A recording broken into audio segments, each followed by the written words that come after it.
Haga jingle kai FIFA Under 17 World Cup arajar arpeulai round of 16 hapadeng ke France Persia ke Senegal. Haba pai syak ne ke jingle kai baro artli ki kenhun ki akai nadu basdang ke jingle kai hadu bokot jong ka khandai peu minute klemyo thep gol. Badai ha ke penalty shootout ke France kala la bat Pynliem ke Senegal da san la lai.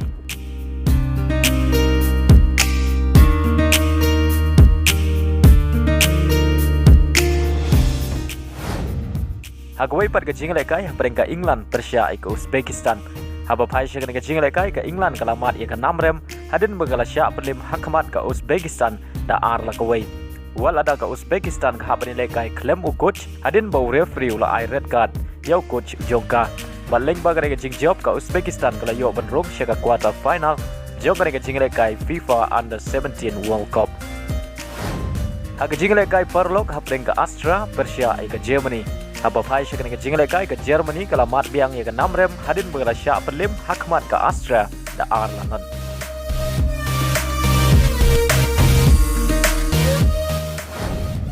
Haga jingle kai CONCACAF Nation League quarter final second leg hapreng ke Canada Persia ke Jamaica. Haba pai syak ne ke jingle kai ke Jamaica kala la bat Pynliem ya ke Canada haga ne ke jingle kai da Laila ar Henry haga goal aggregate baro artli ki kenhun ki akai da marsa goal but dele baka away goal ka Jamaica kala khori ka nam job haga ne jingle kai quarter final. Haga way par ke jingle kai hapreng ka Mexico Persia ka Honduras.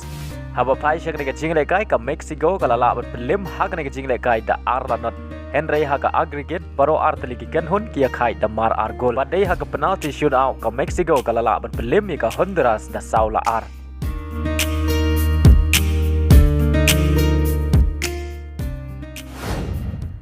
Haga jingle kai I-League hapadeng ke Churchill Brother Persia ka Trau Football Club. Haba pai syak ke jingle kai ke Churchill Brother kala khori ka nam job hadin bagala la bat Pynliem da saula not.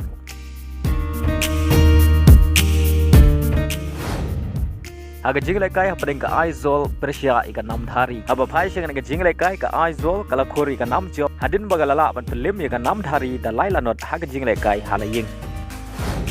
Haga way par ke jingle kai hapreng ke Lajong Persia ke Delhi FC. Haba pai syak ke jingle kai haga kela step ke Lajong kala yo shua bat ki jar ningkong tang haga minute ke ba ar peulai lengbo karim sam. Badai haga kela min kata haga minute ke ban riu peu ke Delhi FC kala yo ban tap ke gol penya khai lengba urawat. Badai haga minute ke ba pra peu ar saisen ke Lajong kala yo biang ban tap ke gol pentam haga ne ke jingle kai lengbau Frankie Boya badai lama kan ke gol la pelong ya Lajong pakan la bat Pynliem ya ke Delhi FC da ar la kawai. Baleng bagan ke jing job ke Lajong kala Kiew Shaka Kyrdan ke basau hakamit ya keng point